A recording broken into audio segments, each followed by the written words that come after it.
शन्नो मित्रः शं वरुणः शन्नो भवत्वर्यमा शन्न इन्द्रो बृहस्पतिः शन्नो विष्णुरुक्रमः नमो ब्रह्मणे नमस्ते वायो त्वमेव प्रत्यक्षं ब्रह्मासि त्वमेव प्रत्यक्षं ब्रह्म वदिष्यामि ऋतं वदिष्यामि सत्यं वदिष्यामि तन्मामवतु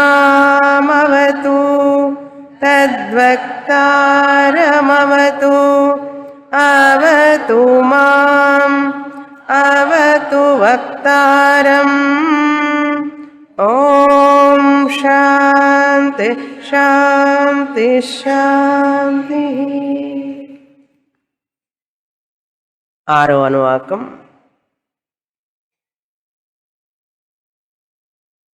34వ పేజీ स य एषोऽन्तर्हृदय आकाशः स य एषोऽन्तर्हृदय आकाशः तस्मिन्नयं पुरुषो मनोमयः नयं पुरुषो मनोमयः अमृतो हिरण्मयः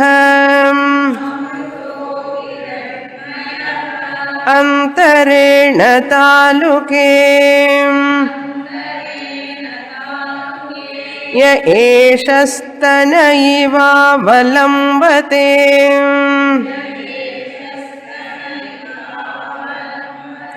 सेन्द्रयोनिः यत्रासौ केशान्तो विवर्तते यत्रासौ केशान्तो विवर्तते व्यपोह्य शीर्षकपाले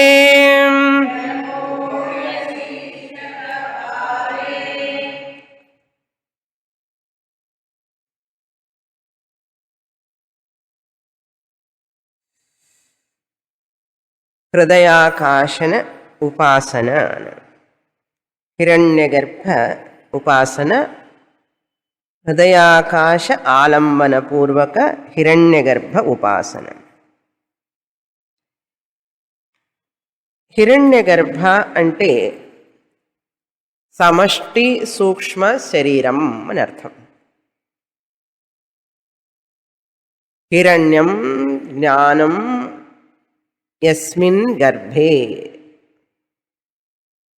అంటే ఎవరికైతే ఈ సమష్టి జ్ఞానం తెలిసుంటుందో ఆయన హిరణ్యగర్భుడు అని పేరు. తత్వబోధలో చదివాం.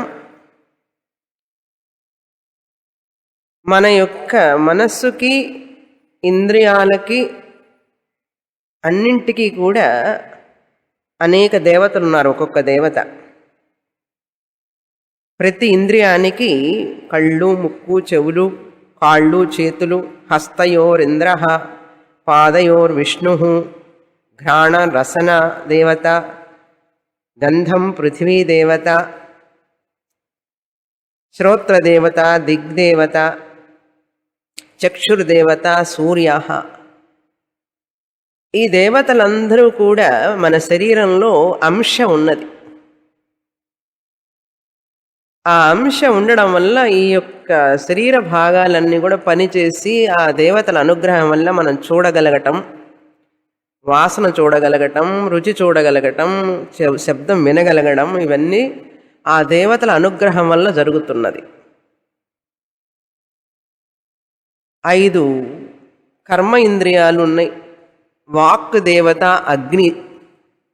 మనం మాట్లాడుతున్నాము అంటే ఆ అగ్నిదేవతల యొక్క అనుగ్రహం వల్ల మాట్లాడుతున్నాం.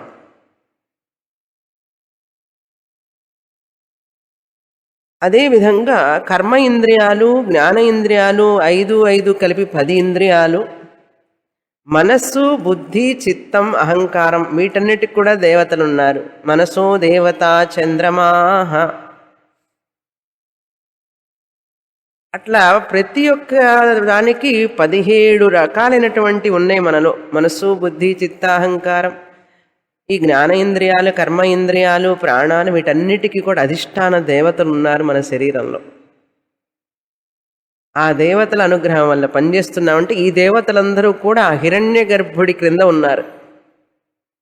ఈ దేవతలందరూ పనిచేయడానికి కారణం ఆయన ప్రెసిడెంట్ అనమాట, హిరణ్య గర్భుడు.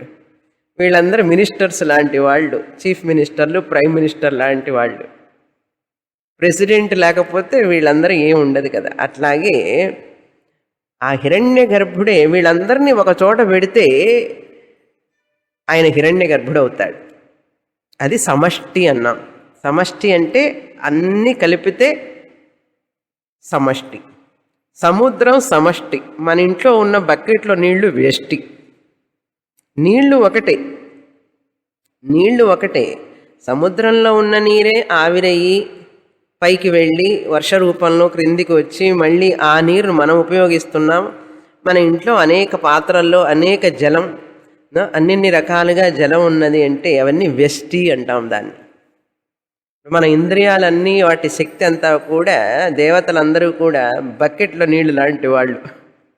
ఒక్కొక్క బకెట్లో ఒక్కొక్క పాత్రలో నీరు పెడితే నీరే, కానీ ఒక్కొక్క దాంట్లో ఉన్నారు స్థానంలో.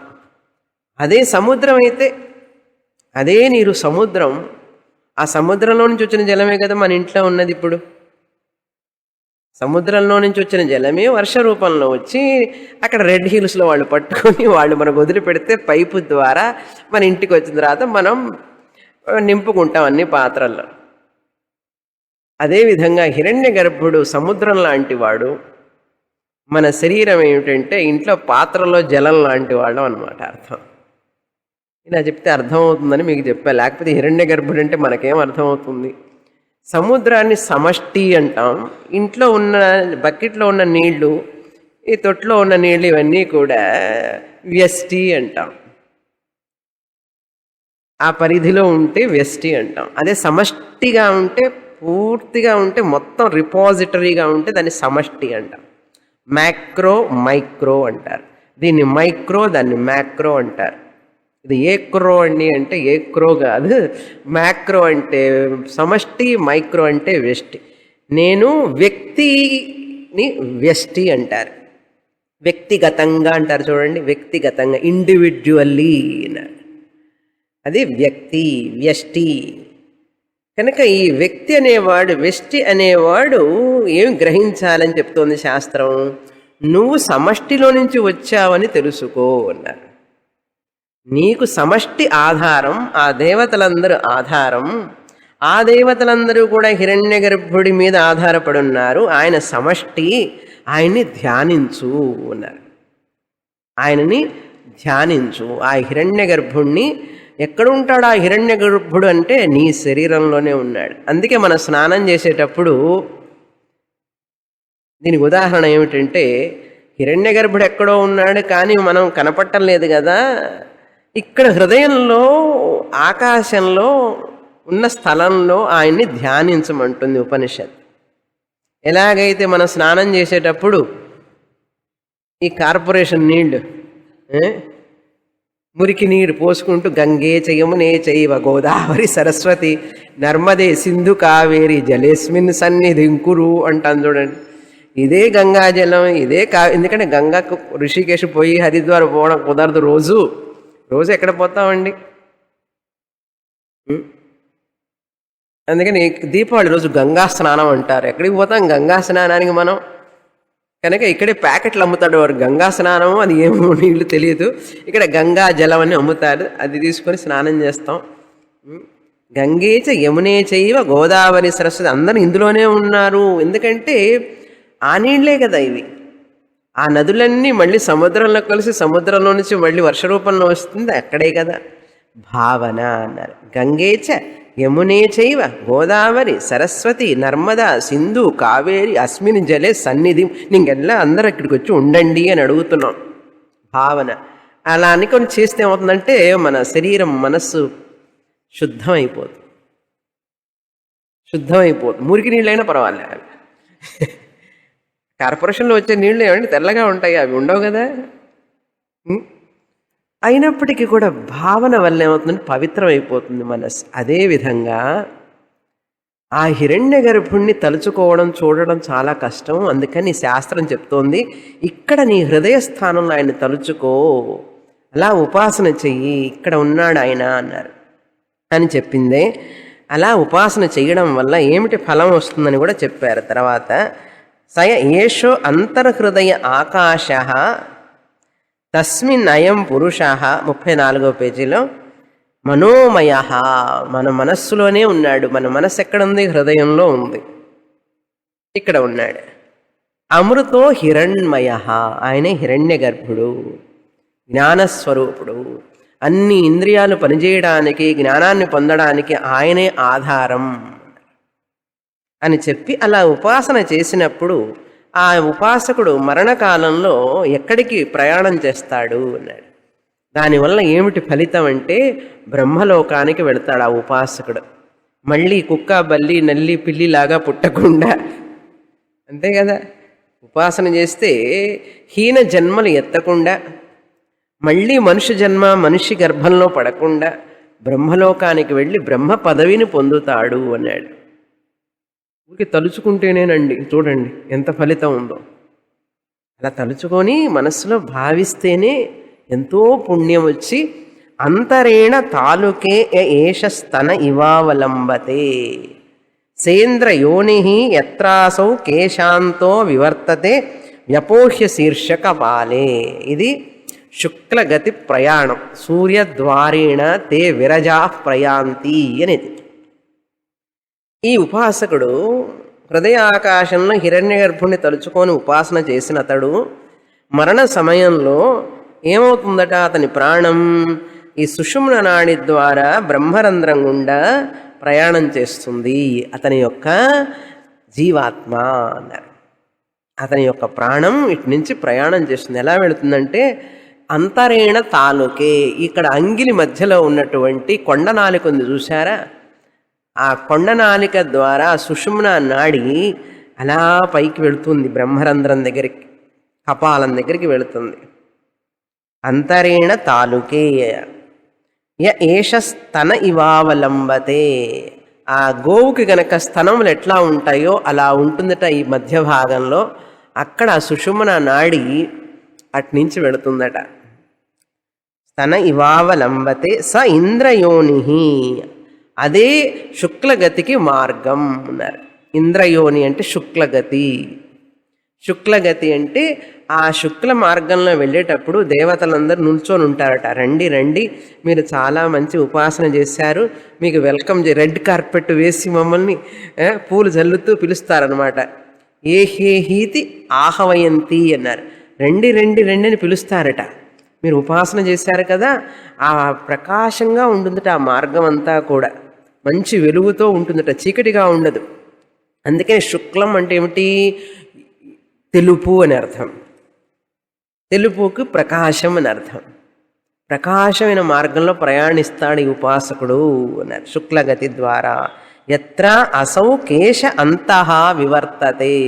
ఎలా కపాలం ఎక్కడంటే కేశ అంతం అంటే మన పాపట కనుక తీస్తే ఆ వెంట్రుకల మొదలు ఉంటుంది చూసారా, కేశం అంటే వెంట్రుకలు, అంతం అంటే మొదలు. వివర్తతే, ఎక్కడైతే విడిపడుతున్నాయో, పాపిట తీస్తే ఇక్కడ విడిపడుతుంది కదా, విడిపడ్డప్పుడు ఆ మూల భాగం ఉంటుంది కదా, అక్కడి నుంచి వివర్తతే అంటే ఈ శుక్లగతి ప్రారంభమవుతుందట. ఆ కపాలాన్ని తెరుచుకొని, కంటికి కనపడదండి, సూక్ష్మ శరీరం కదా, సూక్ష్మ శరీరం కదా, సూక్ష్మ శరీరం ప్రయాణిస్తుంది. సూక్ష్మ జీవుడు, ఆ సూక్ష్మ శరీరం అంటే జీవాత్మ ప్రయాణిస్తాడట బయటికి. పుణ్యం చేసుకున్నాడు కనుక శుక్లగతిలో వెళ్తాడు అని చెప్పారు.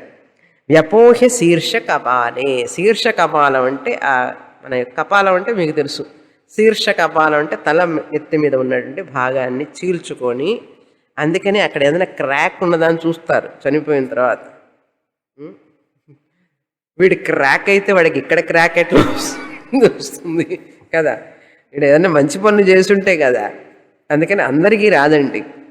అది ఎంతో నిష్ఠ, నియమం, ఆచారం, దైవభక్తి అన్ని విలువలు పాటిస్తూ ఉపాసన చేసే వ్యక్తికి మాత్రమే అక్కడ కనపడుతుంది, కానీ అది అందరికీ కనపడదు అది. అందుకని మన జీవితంలో ఏ ఏ నిష్ఠ ఆచారాలతో ఉంటామో అదే జ్ఞాపకం వస్తుంది మరణ సమయంలో కూడా. అందుకని భగవత్ చింతన చేస్తూ ఉన్నామనుకోండి, సదా సర్వవేళలా చేస్తూ ఉన్నామంటే భగవత్ చింతనతోనే మరణిస్తాం మనం. భగవత్ చింతనతో మరణిస్తే ఏమవుతుందంటే భగవత్ చింతన భగవత్ లోకానికి వెళతాం అన్నమాట. భగవత్ లోకానికి వెళతాం అని చెప్పి ఇక్కడ హృదయాకాశం ఉపాసన ద్వారా హిరణ్యగర్భ లోకానికి వెళతాడు. హిరణ్యగర్భ ఉపాసన చేశాడు కదా, హిరణ్యగర్భుణ్ణి తలుచుకున్నాడు గనక ఎక్కడికి వెళ్తాడు? ఇంజనీర్ని కావాలనుకున్నాడు, ఏమవుతాడు? ఇంజనీర్ అవుతాడు. డాక్టర్ని కావాలి అనుకుంటే డాక్టర్ అవుతాడు. హిరణ్యగర్భుణ్ణి తలుచుకుంటూ ఉపాసన చేస్తూ ఉంటే అవుతాం. హిరణ్య గర్భలోకానికి వెళ్ళి హిరణ్య గర్భుడికి ఎటువంటి పదవి ఉన్నాయో ఆ పదవులన్నీ మనకు వస్తాయి. అటువంటి పదవులన్నీ ఆయనకున్న శక్తి, ఆయనకున్న విభూతులు, ఆయనకున్నటువంటివన్నీ కూడా ఈ ఉపాసకుడికి వస్తాయి. అక్కడ నీళ్ళ ప్రాబ్లం ఉండదు, కరెంటు ప్రాబ్లం ఉండదు, దోమల ప్రాబ్లం ఉండదు, ఏవి ఉండవు, ఆకలి ప్రాబ్లం ఉండదు. హాయిగా ఆయన అంత సుఖభోగాలతో ఆనందంగా ఉండవచ్చు ఆ ఉపాసన చేయడం వల్ల. ఇక్కడ పడిన కష్టాలు చాలు కదా, ఇంకా అక్కడ కూడా ఎందుకు పడటం?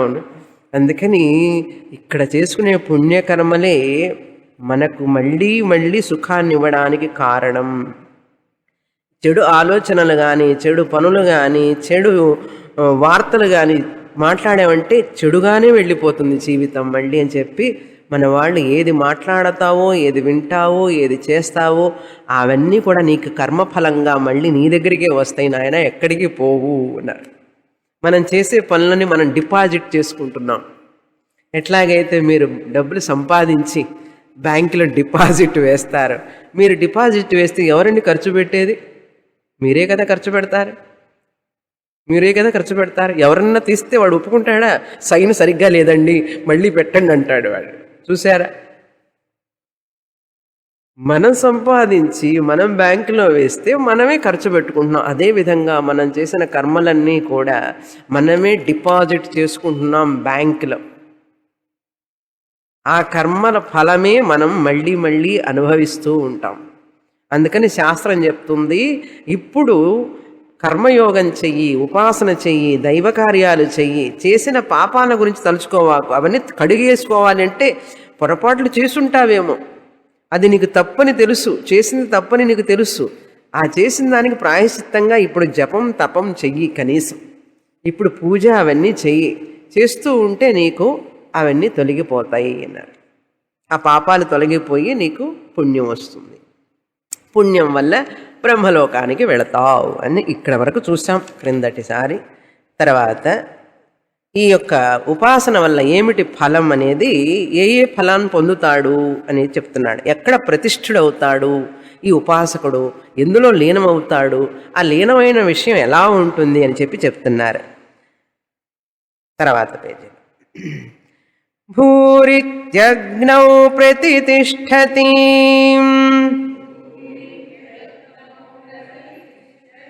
భువ ఇతి వాయౌ సువరిత్యాదిత్యే మహ ఇతి బ్రహ్మణి ఆప్నోతి స్వరాజ్యం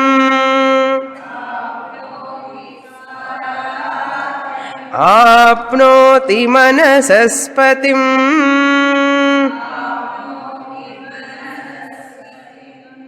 వాక్పతిశ్చక్షుష్పతిః చక్షుష్పతి శ్రోత్రపతిర్విజ్ఞానపతిః ఏతత్తతో భవతి ఆకాశశరీరం బ్రహ్మ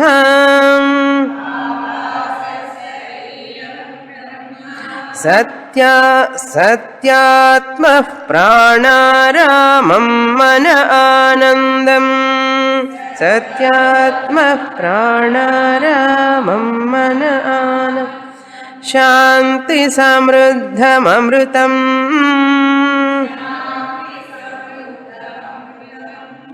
ఇతి ప్రాచీన యోగ్యోపాస్వ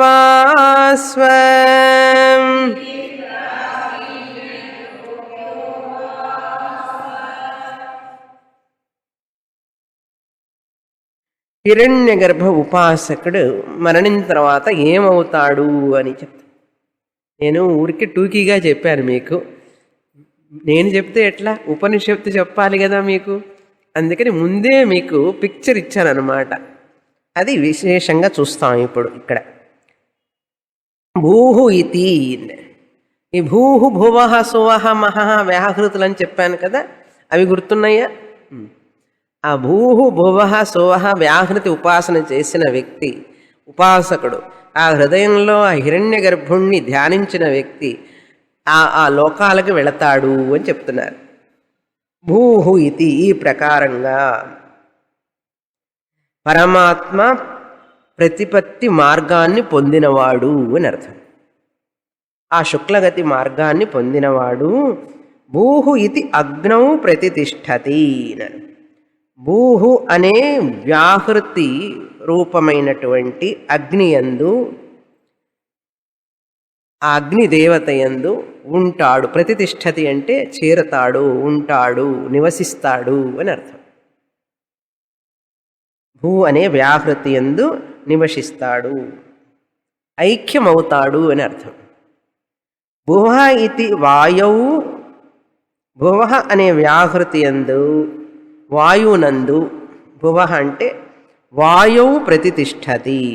ప్రతితిష్ఠతి మనం ప్రతిదానికి చేర్చుకోవాలి. భువ ఇతి వాయవు ప్రతితిష్ఠతి అని చెప్పుకోవాలి. వాయువునందు ప్రతిష్ఠుడవుతాడు. ప్రతిష్ఠుడవటం అంటే ఏమిటి? అందులో నిలుస్తాడు అని అర్థం. సువరిత్యాదిత్యే, సువహ తృతీయ వ్యాహృతి, మూడవ వ్యాహృతి. సువహ అనేటువంటి తృతీయ మూడవ వ్యాహృతి అయినటువంటిది ఆదిత్యుడి యందు ప్రతిష్ఠుడవుతాడు. ఆదిత్యుని యందు ప్రతిష్ఠుడగుచున్నాడు అని అర్థం. మహ ఇతి బ్రహ్మణి, మహ అనే వ్యాహృతి, మహః అనేటటువంటి నాలుగో వ్యాహృతి. ఆ వ్యాహృతి దేన్ని తెలుపుతున్నది అంటే ఇక్కడ బ్రహ్మమునందు ప్రతితిష్ఠతి. ఇక్కడ బ్రహ్మం అంటే హిరణ్య గర్భ అని అర్థం. ఆ సగుణ ఈశ్వర అని చెప్పుకోవాలి. సగుణ ఈశ్వర అని. హిరణ్య గర్భుణ్ణేమో అంగిదేవత అన్నాం, మిగతా దేవతలందరినేమో అంగదేవత అన్నాం. అంగదేవతలందరూ అంగిదేవతలో ఉంటారు. చెయ్యి, కాలు, కాలు కాదండి, చెయ్యి, కాలు, ఇవన్నీ కూడా అంగాలు అన్నాం. ఇవన్నీ చేరినటువంటి శరీరం అంగి అన్నాం.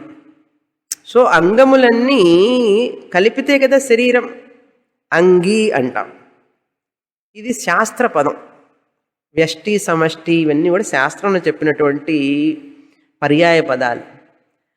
అంగములన్నీ కూడా కలిపితేనే అంగి అవుతుంది. అదేవిధంగా దేవతలందరూ, అంగదేవతలందరూ కలిపితే అంగీ దేవత హిరణ్య గర్భుడు. కనుక ఆ హిరణ్య గర్భుడిని ఉపాసిస్తేనే ఈ శరీరంలో ఉన్నటువంటి దేవతలందరూ కూడా సరిగ్గా పనిచేస్తారు. అందుకని ప్రతి అంగము ముఖ్యమే కదా, అన్నీ కలిస్తే కదా శరీరం. లేకపోతే శరీరం ఎక్కడుందండి? శరీరం అన్ని అంగములు కలిస్తేనే శరీరం. అదేవిధంగా అందరు దేవతలు ఉన్నప్పుడు హిరణ్య గర్భ దేవతని ఉపాసించినప్పుడు అంగీ దేవతని, ఆ దేవతల్లో ప్రతిష్ఠుడవుతాడు ఈ ఉపాసకుడు. మహః ఇది బ్రహ్మమునందు, ఆ సగుణ ఈశ్వరునందు, భగవంతుడి యందు, పరమాత్ముని యందు. ఆ హిరణ్య గర్భుడంటే 4 తలలు ఉన్నటువంటి బ్రహ్మదేవుడు అని అర్థం, అంతకంటే ఏం లేదు. చతుర్ముఖ బ్రహ్మ అంటాను చూడండి. చతుర్ముఖ బ్రహ్మ అనేటువంటిది పురాణాల్లో చెప్పబడింది. ఉపనిషత్తుల్లో ఆ చతుర్ముఖ బ్రహ్మనే హిరణ్య గర్భుడు అని పిలుస్తుంది. అది తేడా. పురాణాల్లో చెప్పినటువంటి బ్రహ్మదేవుడు ఉపనిషత్తుల్లో హిరణ్య గర్భుడని పిలువబడుతున్నాడు. బ్రహ్మ దేవానాం ప్రథమ సంభభూవ అన్నాడు. ఈ బ్రహ్మదేవుడు దేవతలందరికంటే ముందు పుట్టాడట. ఈశ్వరుడి నుంచి మొదట పుట్టినవాడు ఈ బ్రహ్మదేవుడే. ఆ ఈశ్వరుడు ఏం చేశాడు? నేను పుట్టించాను కదా, ఇంకా నువ్వు అందరినీ పుట్టించు అన్నాడు ఆయన. అందుకే బ్రహ్మదేవుడికి సృష్టికర్త అన్నాం. బ్రహ్మదేవుడు సృష్టికర్త అన్నాం. ఈశ్వరుడు కదా సృష్టికర్త అంటే, ఈశ్వరుడు రెస్ట్ తీసుకుంటున్నాడు, రిక్లైన్ శయనం మీద శేషతల్ప సాయి, నువ్వు చేస్తూ ఉండి నేను చూస్తూ ఉంటానని అన్నాడు ఆయన. అందుకని బ్రహ్మదేవుడే సృష్టి చేసింది. బొమ్మను చేసి ప్రాణము పోసి అని చెప్తారు చూడండి. ఆ బ్రహ్మదేవుడు కూర్చొని మన తల రాతలన్నీ రాశాడట అంటుంటారు అందరు. ఆయన బ్రహ్మ రాసిన తలరాత అంటుంటారండి. తలరాత ఆయన రాయలేదండి, మనం రాసిన దాన్ని ఆయన ఇక్కడ చెక్కాడు మనకు. మనం చేసుకున్న కర్మలన్నిటినీ కూడా ఆయన మన నుదుటి మీద నువ్వు ఇదిగో ఈ కర్మలు చేసావని చెప్పి స్టిక్ చేశాడు, మనకి అతికించేశాడు అనమాట. నువ్వు చేసిన కర్మలన్నీ ఇవన్నీ ఉన్నాయి నాయన, అవన్నీ నువ్వు అనుభవించు అని పంపిస్తాడు. మనమేమంటామంటే తలరాతండి ఎవరు రాశాడు అంటే బ్రహ్మదేవుడు రాశాడంట. చేసిన అక్రమం అంతా చేసి బ్రహ్మదేవుడు రాశాడంటావు ఎందుకు? ఆయనకేం పని? బ్రహ్మదేవుడు ఎందుకు రాస్తాడు? కనుక ఆ బ్రహ్మదేవుడే ఇక్కడ హిరణ్య గర్భుడు అని పేరు. ఓకే, ఎందుకండి ఈ కథ చెప్తారు మధ్యలో అంటే కష్టంగా ఉంది కదా, మీకు కొంచెం తేలికగా ఉండడం కోసం చెప్తున్నాను. కథ కాదు, నిజంగానే. అయితే ఏమిటి ఇప్పుడు అందులో ఆ దేవతల్లో ఆదిత్యుడిలో అగ్నిలో ప్రతిష్ఠుడు అవుతాడు. ప్రతిష్ఠుడైన తర్వాత అందులో నిలిచిన తర్వాత ఇంకా ఇంకా ఏమిటి ఆ హిరణ్య గర్భుడి యొక్క వైభవం అంటే ఆప్నోతి స్వరాజ్యం అన్నారు. ఆప్నోతి స్వరాజ్యం, స్వరాజ్య భావమును పొందుతాడు. ఆప్నోతి అంటే పొందుతాడు. ఏమిటది అంటే స్వరాజ్యం. స్వరాజ్యం అంటే సొంత రాజ్యాన్ని పొందుతాడు. అంటే కార్పొరేషన్, ఎంఎండి ఇదంతా లేకుండా, వాళ్ళ యొక్క పట్టా వీళ్ళ పట్టా అని కాకుండా, ఈ ల్యాండ్ వాళ్ళ గవర్నమెంట్ సీజ్ చేయటం ఇట్లాంటివన్నీ ఉండవు. స్వరాజ్యం అంటే తన యొక్క సొంత రాజ్యాన్ని పొందుతాడు ఫ్రీగా అనమాట, ఎవరు కంట్రోల్ చేయకుండా స్వరాజ్యాన్ని పొందుతా అంటే స్వతంత్రాన్ని పొందుతాడు. తర్వాత ఆప్నోతి స్వరాజ్యం, ఆప్నోతి మనసపతిం, తన మనస్సుకు అధిపతి అవుతాడు అన్నాడు. మనస్సుకి అధిపతి అవుతాడు.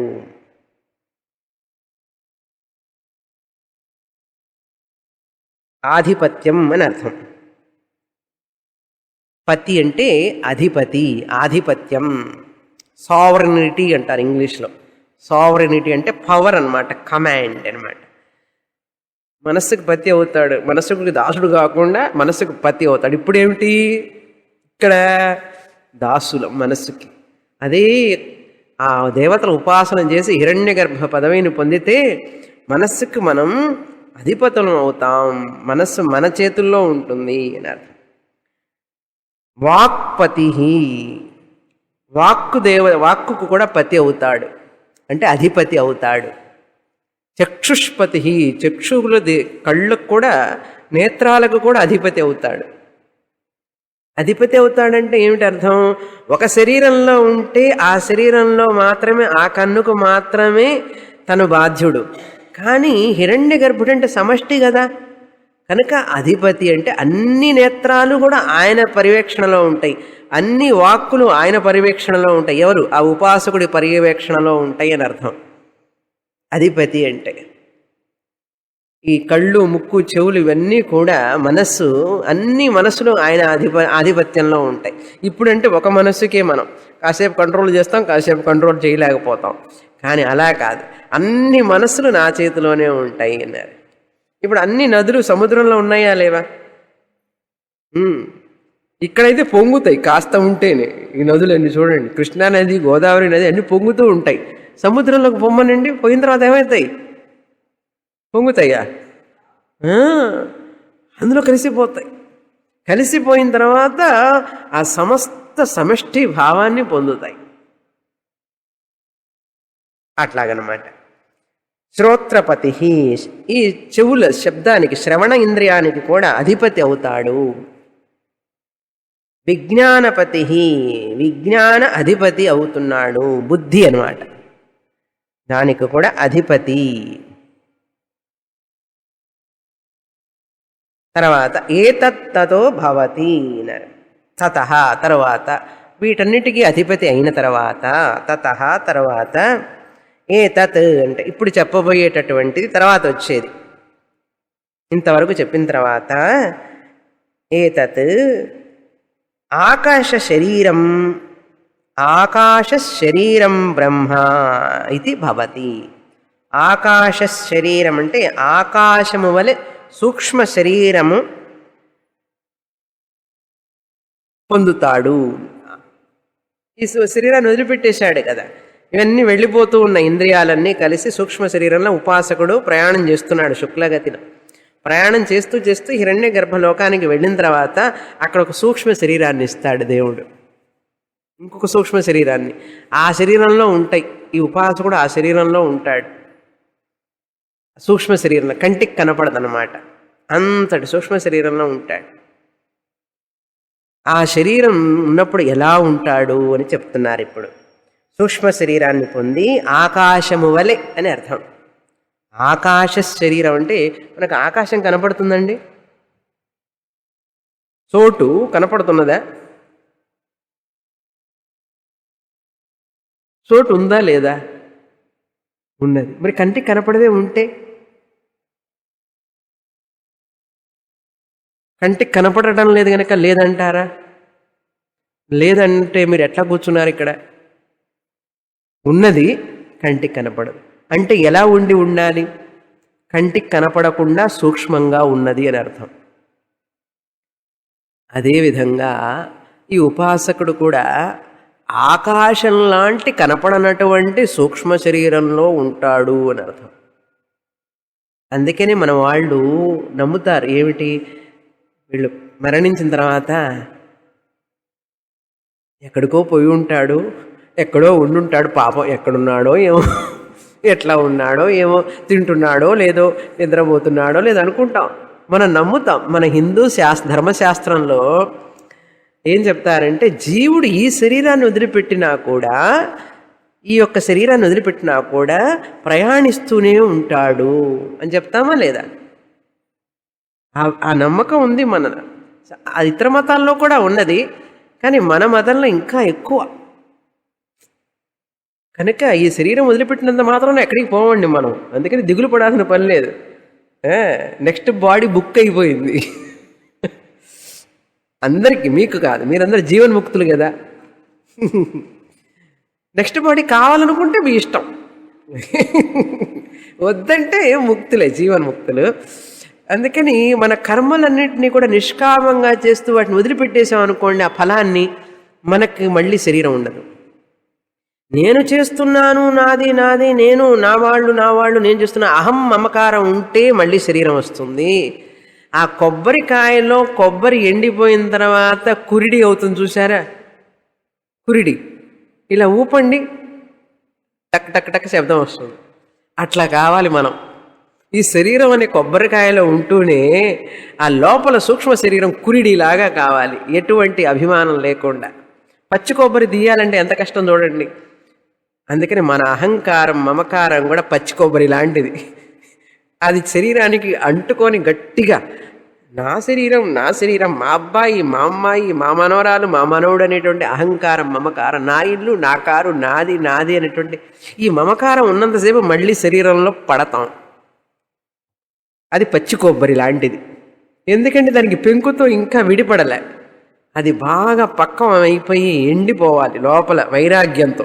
వైరాగ్య వివేకాల వల్ల నేను, నాది అనే భావన వదిలిపెట్టి ఇదంతా పరమాత్ముడిది, ఈ శరీరం కూడా పరమాత్ముడిదే అనేటువంటి భావన రావాలి. జ్ఞానపూర్వకంగా విజ్ఞానంగా నేను ఆత్మస్వరూపాన్ని అని తెలుసుకున్న రోజు ఈ కురిడిలాగా ఈ శరీరంలో ఉంటామే కానీ ఇది ఒక పెంకు లాంటిది.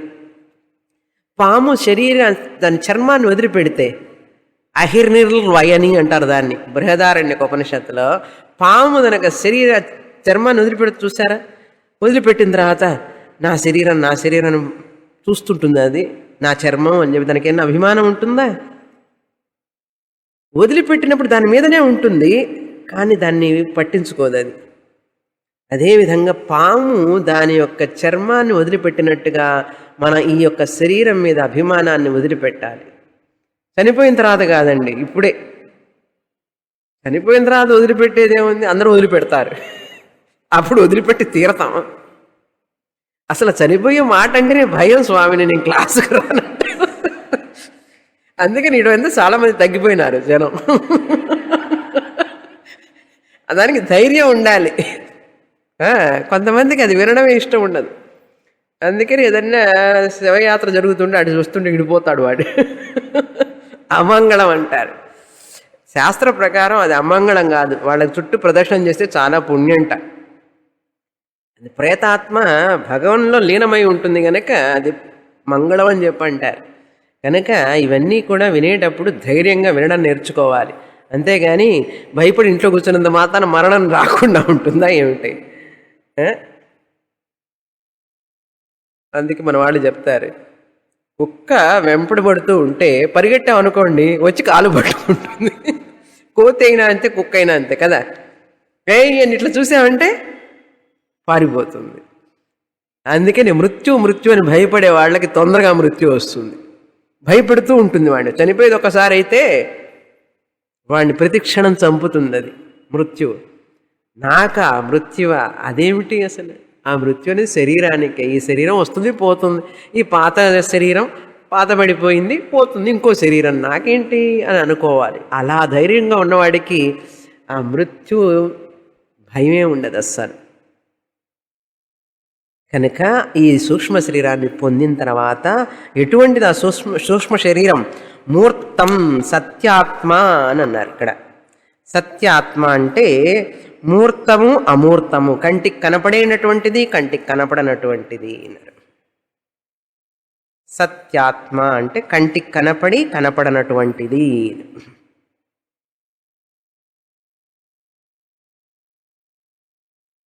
మూర్తం అంటే కంటికి కనపడేది పృథివీ, జలం, అగ్ని.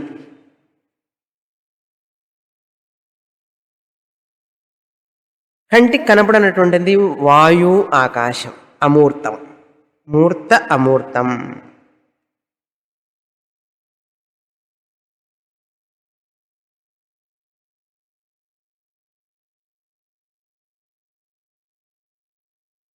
మూర్త అమూర్తం.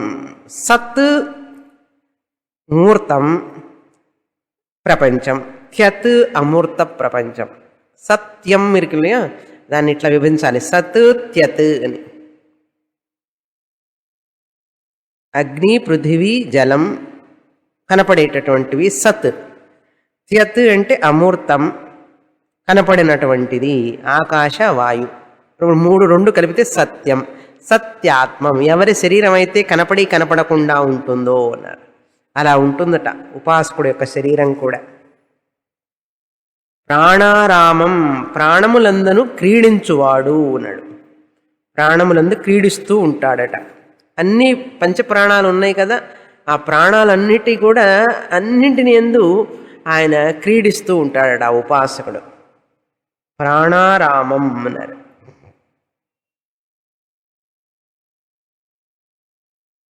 మన ఆనందం, ఆనంద స్వరూపమైనటువంటి మనస్సు ఉంటుందట.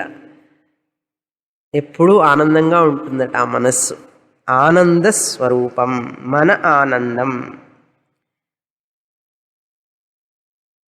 అన్ని మనస్సులు సాత్వికంగా.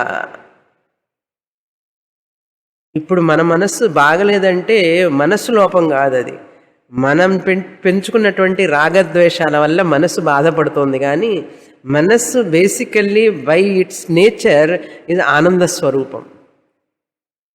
మనం చేసుకున్నటువంటి ఈ ప్రొజెక్షన్ సబ్జెక్టివిటీ ఉంది చూసారా.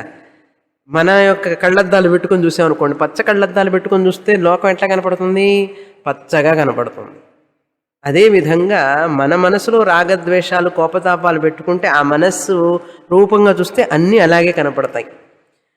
అట్లాంటి సబ్జెక్టివిటీ అంటే ప్రొజెక్షన్ లేకుండా మనం ప్రొజెక్ట్ చేయకూడదు ఏది కూడా. ఈశ్వర సృష్టిని ఈశ్వర సృష్టిగా చూస్తే అందులో దోషమే లేదు, మన మనసులో కూడా దోషం లేదు. కల్మషాన్ని మనం పెంచుకుంటున్నాం. మనలో మనమే కోరికలు, రాగం, ద్వేషాల వల్ల, ఈర్ష్య, అసూయల వల్ల మన యొక్క మనస్సు కలుషితం అయిపోయి ఆ మనస్సులో దుఃఖం ఏర్పడుతుంది. అంతేకాని శాస్త్రం ఏం చెప్తుంది, కృష్ణ పరమాత్మ ఏం చెప్పాడు? నీ మనస్సే నీకు శత్రువు, నీ మనస్సే నీకు మిత్రుడు అన్నాడు. కనుక మన మనస్సుని మనం శత్రువుగాను మార్చుకోవచ్చు, మిత్రుడుగాను మార్చుకోవచ్చు. సత్సంగం, సద్గ్రంథ పఠనం చేస్తూ సన్మార్గంలో ఉంటే మిత్రుడు అవుతుంది మనస్సు.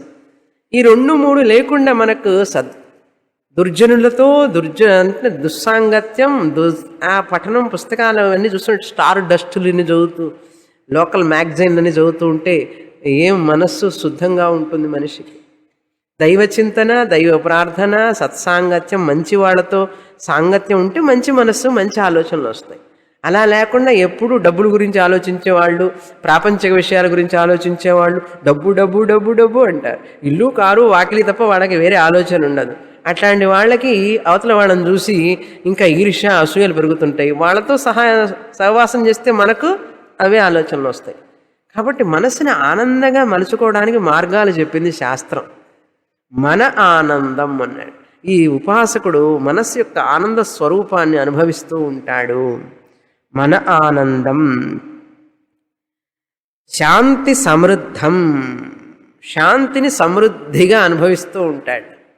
ఆ ఉపశమాన్ని, శాంతిని, ప్రశాంతతని, సమృద్ధిం నిండి, శాంతంతో నిండి ఉంటాడు. మనకొచ్చే శాంతి ఏమిటి? పీసెస్గా ఉంటుంది మన పీస్. ఈ పీస్ వచ్చి పొద్దున వచ్చిందండి, మధ్యాహ్నం ఉంటుందో ఉండదో, సాయంత్రం ఉంటుందో ఉండదో, ఈ శాంతి అశాంతి అయిపోతున్నది కదా, మన పీసెస్ అయిపోతుంది అన్నాడు. అట్లాంటి ప్రాబ్లం ఉండదు. ఉపాసన చేశాడు కనుక సమృద్ధిం అన్నాడు, నిండుగా ఉంటుందట శాంతి, ఎప్పుడూ ఉంటుంది అని అర్థం. శాంతి సమృద్ధం, అమృతం, శాంతి సమృద్ధం అమృతం అన్నాడు. ఎటువంటి సమృద్ధి? శాశ్వతంగా ఉండేది. అమృతం అంటే శాశ్వతంగా ఉంటుంది ఆ శాంతి. అందుకని శాంతిగా ఉన్నప్పుడు పోతుందేమో అని భయంతో శాంతి లేకుండా పోతుంది. శాంతి సమృద్ధిగా ఉండాలి. మీకు ఎల్లప్పుడూ ఉండే శాంతి కావాలా, వచ్చే పోయే శాంతి కావాలా? ఇదేం ప్రశ్న స్వామిని ఇలా అడుగుతారు. వచ్చే పోయే శాంతి ఎవరికి కావాలండి? ఎప్పుడు ఉండే శాంతి కావాలి అన్నాడు. ఎప్పుడు ఉండే శాంతి కావాలి అంటే దానికోసం ఏం చేస్తున్నావు నువ్వు? శాస్త్రం అడుగుతుంది. ఏం చేస్తున్నావు? అయినా కాస్త ఉపనిషత్తు చదువుతున్నావా, భగవద్గీత చదువుతున్నావా, మహాత్ముల సన్నిధికి వెళుతున్నావా? లేకుండా శాశ్వత శాంతి కావాలంటావు. ఎలా ఇస్తాను నేను? ఇవ్వను అంటుంది. చేసుకున్న వాళ్ళకి చేసుకున్నంత మహాదేవ అంటారు చూడండి మన వాళ్ళే కదా. నువ్వు చేసుకున్నట్లుగానే నీకు శాంతి కూడా వస్తుంది. శాంతి లేని చోట శాంతి కోసం నువ్వు వెతుకుతున్నావు, ఆ వస్తువుల్లో శాంతి వెతుకుతున్నావు, శాంతి లేదు. ఉండేది శాంతి కాలనీలో, శాంతి లేదు. పేరుకు ప్రశాంతి, పేరు శాంతి, కానీ శాంతి లేదన్నాడు. కనుక శాంతి కోసం ఏం చేయాలని చెప్పి శాస్త్రం చెప్పింది. దైవ చింతనే శాంతిని ఇస్తుంది. ఏమండి, దైవ చింతన చేస్తున్నాం కదండి, చూడండి నా ముఖాన ఎన్ని గంధం బొట్టు, చందనం బొట్టు, మళ్ళీ అక్కడ యజ్ఞం చేస్తే అదొక కొంచెం తెచ్చుకున్నాను. ఇది గురువాయూరప్పది, ఇది అయ్యప్పది, ఇది ఆంజనేయ స్వామిది, అన్ని రకాల కుంకాలు ఉంటాయి ఇంట్లో. శాంతి లేదు కదండి అన్నాడు. అదే భక్తి అంటే. మనస్సును ఎలా ఉంచుకున్నావు, ఎంతసేపు చింతన చేస్తున్నావు, ఏ ఆలోచన చేస్తున్నావు. కనుక మనం అనుకునే భక్తి కాదండి. నేను నిజమైన భక్తుడినైతే నాకు శాంతి వచ్చి తీరాలి. నిజమైన భక్తుడినైతే నా దుఃఖం పోయి తీరాలి అంటే నా భక్తిలో ఏదో లోపం ఉన్నదన్నమాట. శాంతి రాలేదు, దుఃఖం పోలేదు అంటే సంథింగ్ రాంగ్ ఇన్ దాట్, అంటే ఏదో లోపించింది అందులో. ఆ లోపాన్ని ఎలా పూర్తి చేసుకోవాలి? మహాత్ముల దగ్గరికి వెళ్ళాలి, మంచి పుస్తకాలు చదివితే అందులో చెప్తుంది ఇలా చెయ్యి ఇలా చెయ్యి అన్నారు. భక్తిలో కూడా మెట్లున్నాయి కదా. ఆ శాంతి సమృద్ధం అమృతం అన్నారు. ఇది ప్రాచీన యోగ్య ఉపాస్వ. ఈ విధంగా, ఇది అంటే ఈ విధంగా, ప్రాచీన యోగ్య, ఓ ప్రాచీన యోగ్య అని శిష్యుణ్ణి సంబోధిస్తున్నారు గురువు గారు. ప్రాచీన యోగ్య అంటే అంటే నిత్య నైమిత్తిక కర్మలన్నీ చేసి ఉన్నటువంటి ఆ వ్యక్తి శుద్ధమైనటువంటి వ్యక్తి. నువ్వు ఈ విధంగా ఉపాసన చెయ్యి. ప్రాచీన యోగ్య ఉపాస్వ అంటే ఉపాసించు అని అర్థం. ఉపాసించు. నిత్య నైమిత్తిక కర్మల ద్వారా నువ్వు ప్రాచీన యోగ్యం అనే దానికి ఇక్కడ శంకరాచార్యుల వారు కర్మకాండలో విధించినటువంటి ఆ నియమాలన్నీ పాటిస్తూ పంచమహాయజ్ఞాలు చేస్తూ ప్రాచీనంగా శాస్త్రంలో చెప్పబడినటువంటి కర్మలన్నీ అనుష్ఠానం చేయడం వల్ల యోగ్యుడైనటువంటి వాడా నువ్వు ఇప్పుడు ఉపాసన చెయ్యి అని చెప్తున్నారు. అందుకని ఉపాసన చేయడానికి అర్హతలు కావాలిట ముందు. అలా ఊరికి వెళ్ళి ఉపాసన చేయలేమండి. చిత్తశుద్ధి ఉన్నవాడే ఉపాసనకు అర్హుడు. అందుకని అందరికీ సేవ చేసి చేసి చేసి మనసు శుద్ధి కావాలి. మహాత్ములకి సేవ చేయటం, గురువుకు సేవ చేయటం, భగవంతుడికి సేవ చేయడం. సేవ చేయంగా చేయంగా మనసు శుద్ధి పడిన తర్వాత నువ్వు ఉపాసనకు అర్హుడవుతావు. ప్రాచీన యోగ్య ఉపాసన చేయి నాయన. ఈ విధంగా అటువంటి స్వరూపాన్ని నువ్వు పొందుతావు ఈ ఉపాసన వల్ల అని చెప్తున్నారు. తర్వాత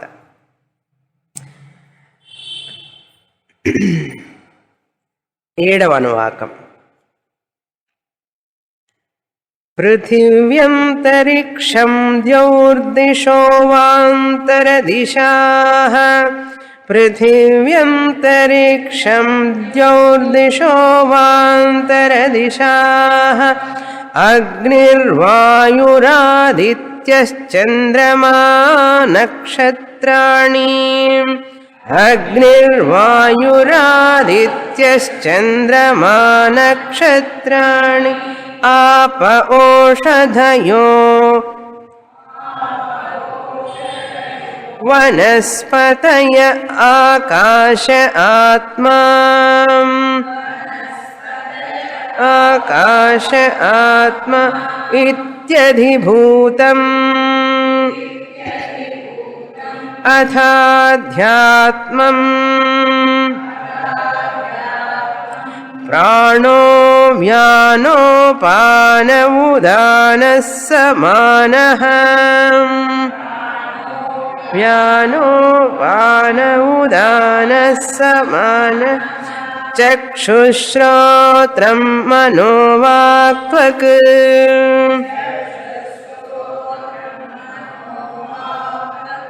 చర్మమాగుస్సగ్గుస్నామాస్థిమజ్జా. స్నామాస్థిమజ్జ ఏతదధివిధాయ ఋషిరవోచత్.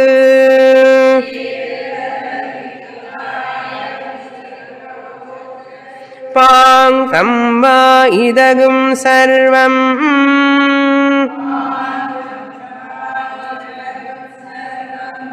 పాంక్తేనైవ పాంక్తగ్గుస్పృణోతీతి. తేనైవ పాంక్తగ్గుస్పృణోతీతి. వేరొక ఉపాసన చెప్తున్నారు ఇప్పుడు. పాంక్త బ్రహ్మ ఉపాసన. పాంక్త బ్రహ్మ ఉపాసన.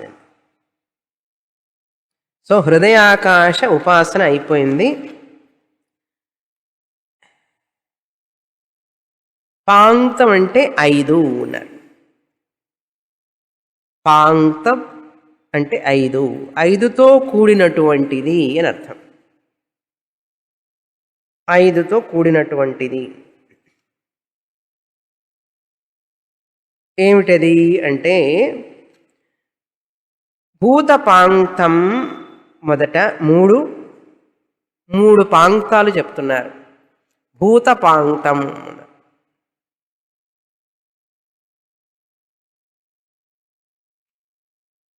మూడు కలిసి ఉంటుంది అన్నమాట. 3 జట్లు అంటారు చూసారా, జట్టు. ఒక జట్టులో 5గురు ఉంటారండి. అలా 3 జట్లండి. జట్టు అంటే తెలుసా? ఆటలు ఆడే వాళ్ళకి తెలుస్తుంది. గ్రూప్ ఇంగ్లీష్లో చెప్తారు చూడండి, నేను తెలుగులో చెప్తుండే. అట్లయితే నేను ఇంగ్లీష్లోనే తీసుకుంటా క్లాస్.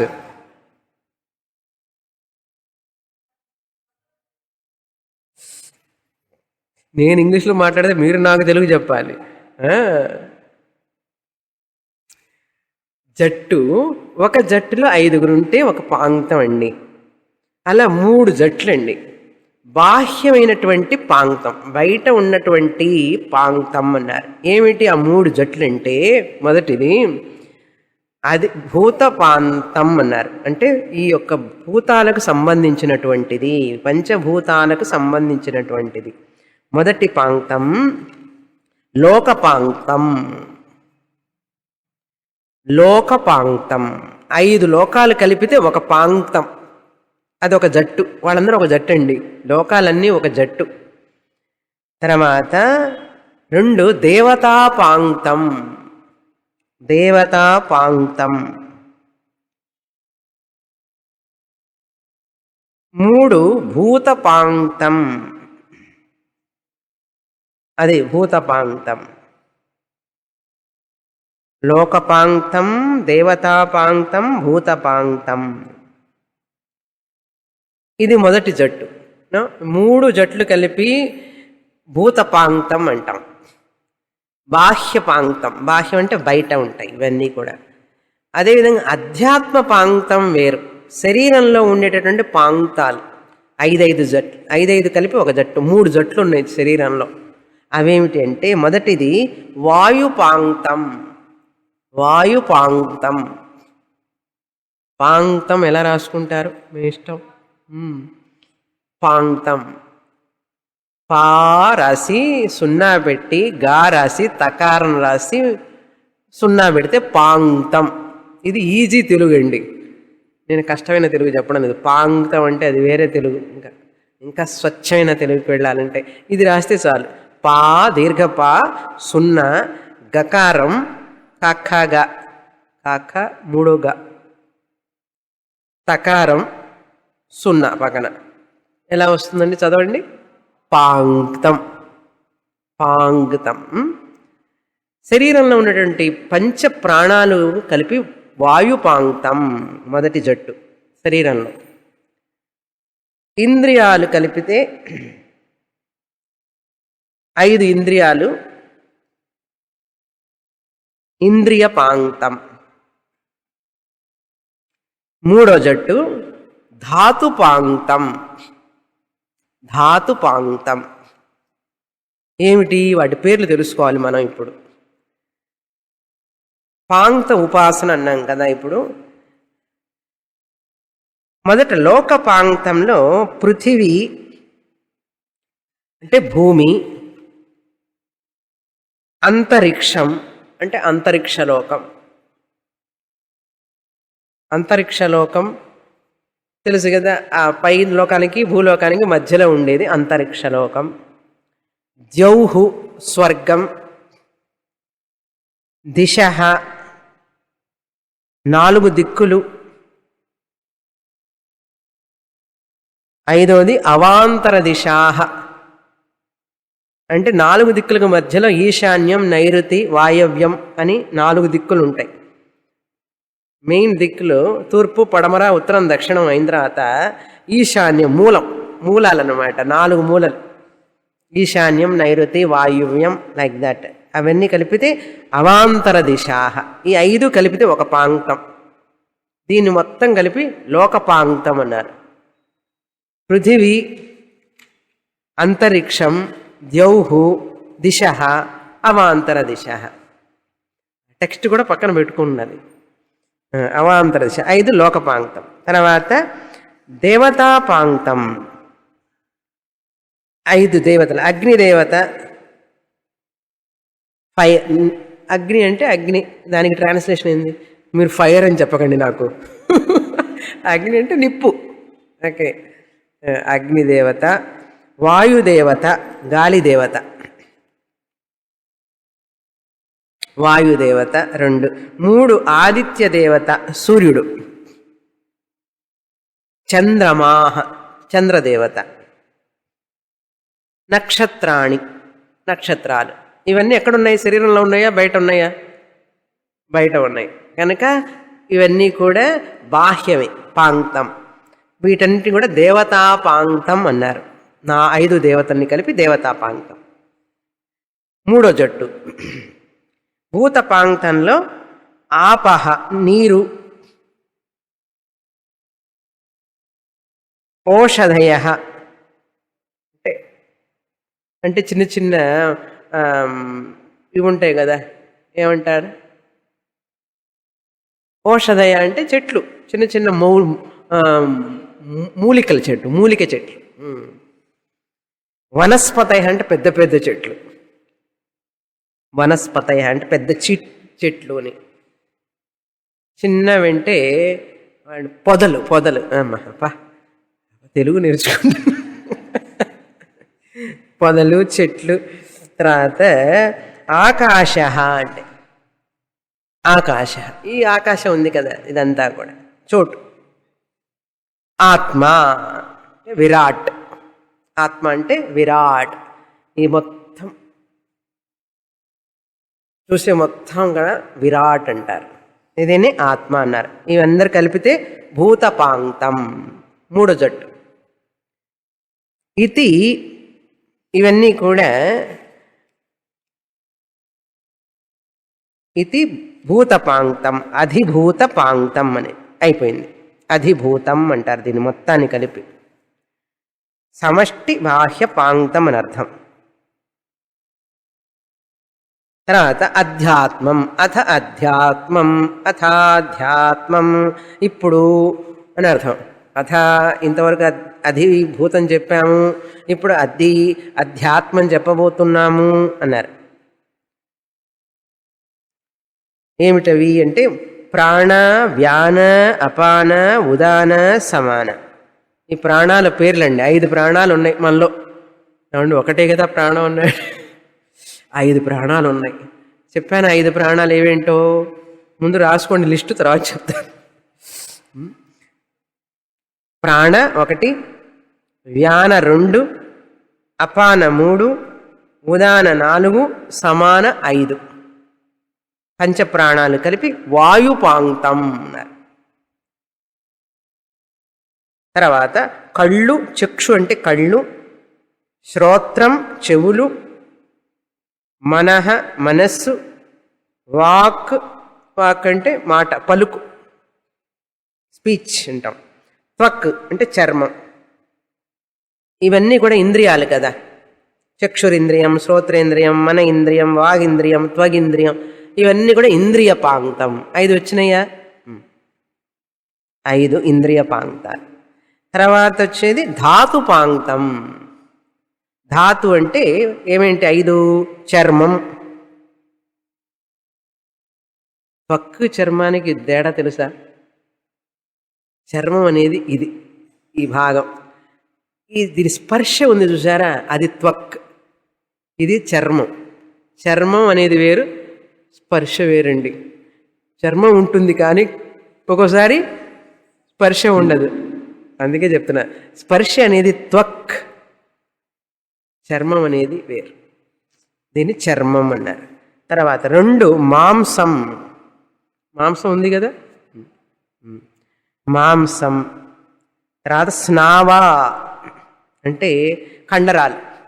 స్నావ అంటే కండరాలు. అస్థి అది తెలుసు, అస్థి ఎముకలు.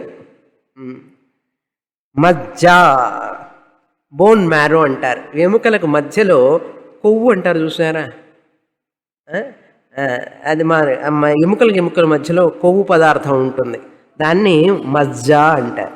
ఈ 5 కలిపితే ధాతుపాంక్తం. ధాతుపాంక్తం ధత్తే ఇది ధాతు అన్నారు. ఈ ధాతువులన్నీ కూడా ఈ 5 సమంగా ఆరోగ్యంగా ఉంటే రోగాలు రావు. సామ్యావస్థలో ఉంటే. విషమ అవస్థలో అయిందంటే రోగం వస్తుంది అని అర్థం.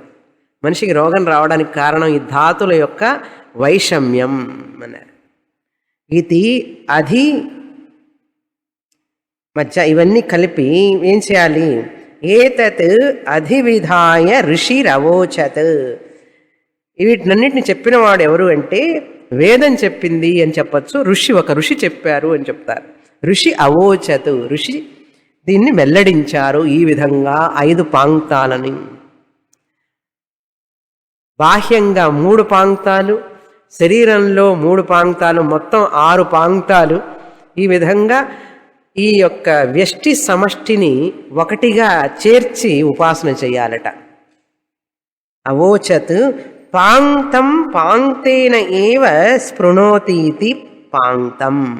ఈ యొక్క పాంక్తం వ్యష్టి పాంక్తం సమష్టి పాంక్తంతో కలిసి ఉంటుందట, సంబంధించి ఉన్నదట. ఈ విషయాన్ని తెలుసుకోవాలి మనం. ఈ వ్యష్టి శరీరం, ఇక్కడ ఉన్న పాంక్తాలు 3 జట్లు, బయట ఉన్నటువంటి 3 జట్లు పాంక్తాలతో కనెక్షన్ ఉంది అంటుంది. అది తెలుసుకొని నువ్వు ప్రవర్తిస్తే ఈ యొక్క ప్రకృతిని నువ్వు ప్రేమగా చూసుకుంటూ దేవాన్ భావయతానేన తే దేవా భావయంతువః పరస్పరం భావయంతః అన్నారు. దేవతలు బయట ఉన్నటువంటి దేవతల్ని మనం వాడిని గౌరవిస్తూ, ఆ వనస్పతి దేవతలని, ఆ చంద్రదేవత, సూర్యుడి దేవతలు అందరినీ మనం గౌరవిస్తూ, వాటిని మనం పూజిస్తూ ఈ శరీరం మనం కాపాడుకుంటూ ఉంటే మనకు ఆరోగ్యం వస్తుంది. లేకపోతే చెట్లు కొట్టేసుకుంటూ ఇవన్నీ అక్రమాలు చేస్తున్నాం అనుకోండి, ప్రకృతి మీద కనుక మనం దాడి చేశామంటే మనం నశించిపోతాం. కనుక ప్రకృతి మీద దాడి చేయకూడదు, ప్రకృతిని ఆరాధించాలి అనే విషయం ఎప్పుడో చెప్పబడింది ఉపనిషత్తుల్లో.